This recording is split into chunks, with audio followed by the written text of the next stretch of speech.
And I believe Act 247 was done for a purpose, because when a study in the Harris administration compared rail and bus rapid transit, the bus beats rail hands down. So what the legislature did is they got clever, and they knew if it was a fair shake, and the taxpayer could say, what do you want for relief? Do you want traffic relief? If you could honestly have a reversible expressway, managed lane, bus rapid transit, the legislature knew it would beat rail in every study. So the legislature prohibited us on the county, for us in Honolulu, from having a fair shake. And so the folks in District 1 said to me, you know, because they know I'm against jack tax increases, but they says, you know, would you go fight for us? And would you at least offer to your colleagues so that everybody can have a choice for actual traffic relief? So I'm fighting for all the folks, as hopefully you are as well, for the goods, services, and freight. And I'll end with this. When traffic moves, the economy does so with it. And we know that the 95% of those who use their vehicles, motor vehicles, will not get any relief out of this rail. We have the highest fuel tax in the nation predominantly. And with that, we rank last in the country when it comes to lane miles offered its residents, last. Puerto Rico has more lane miles than us. Rhode Island, Delaware, Connecticut, almost double what we have here.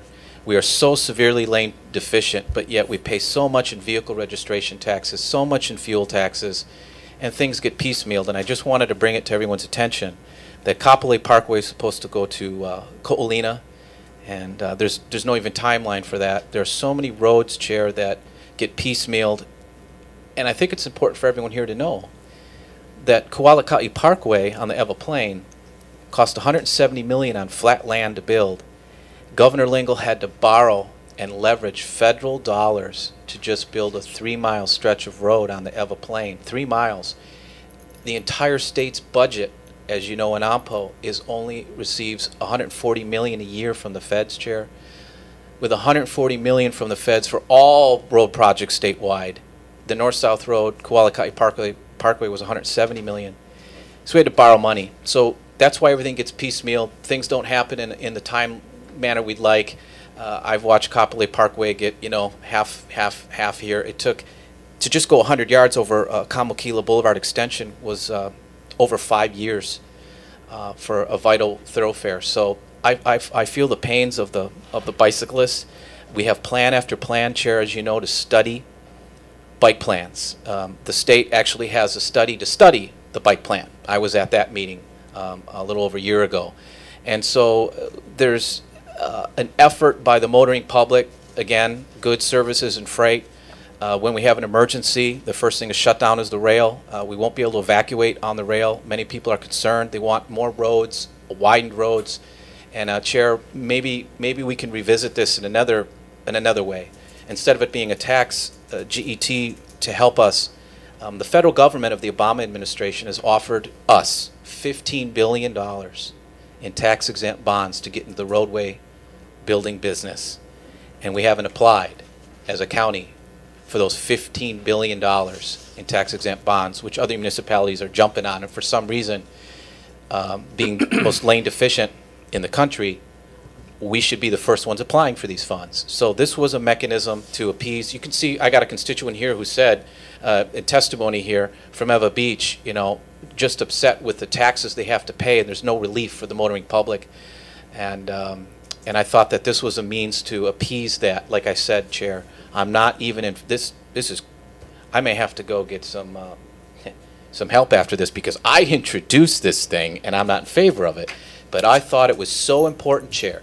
It was so important that if my colleagues felt differently, if the public felt differently, but I want to thank earlier testimony here is that I was not aware. My whole plan on this was that to bring it to the people to decide. I thought that this could go forward, give it to the state legislature, they kick it back to us, and then it would go on the ballot. And then folks could say, do you want to pay more for relief on the roads and to expedite to bring bike lanes? And it turns out we can't do that.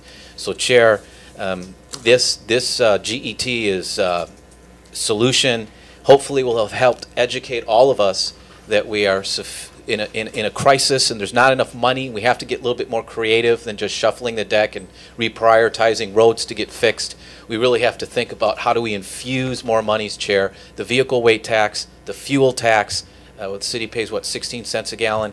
And just, if I want this in the minutes, for every 1 penny we raise the fuel tax only generates $3 million. And roads, the cost to build just planned roads these days, Chair, are so much money. Our quality of life, not only in the Kapolei, Ever region of District 1, all the way through Waianae, our quality of life on the roads is so bad that we resorted to even initiating a tax increase. And it's a sad state of affairs to get to that level. But again, it's because of decades of refusing to build the lanes, lane deficient by design. And thank you for letting me have your time and your committee to share the sentiments of District 1 that there is no relief with the rail, 30-year tax for the rail, and they're begging for something else than the status quo. Thank you.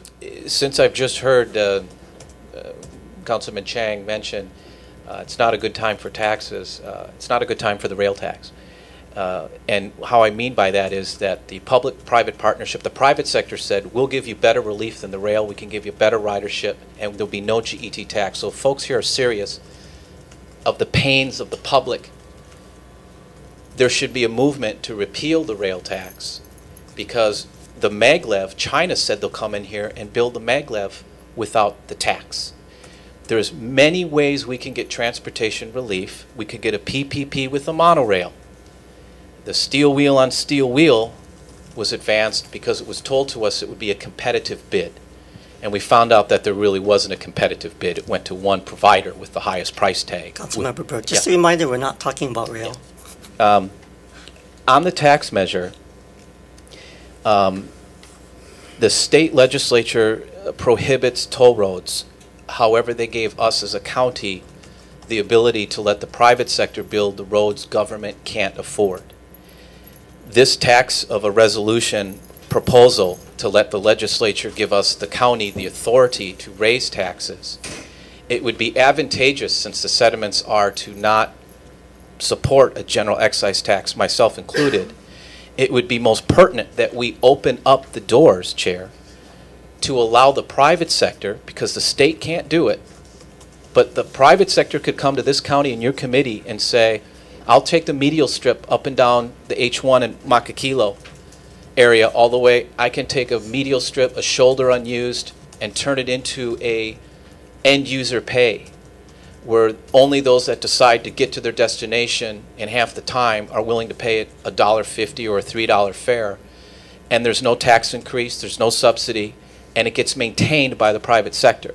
At this time, the City and County of Honolulu is refusing to let the private sector build the roads that government won't allow.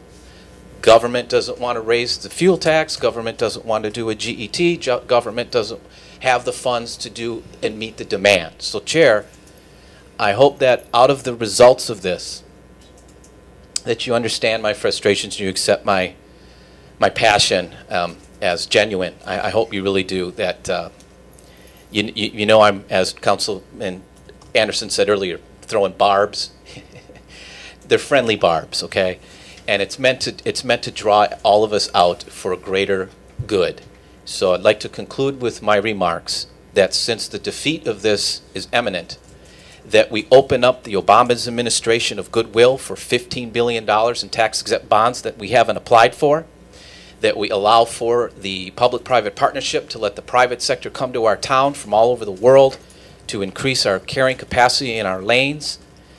And with that, we can give some relief to the folks that of the 30 years that the rail tax is being proposed, that they don't get relief, that we are at least trying something different. So I hope that through this, Chair, you'll entertain PPPs, you'll entertain the tax-exempt bonds, 2 formulas open to only us as a county that the state will not deploy.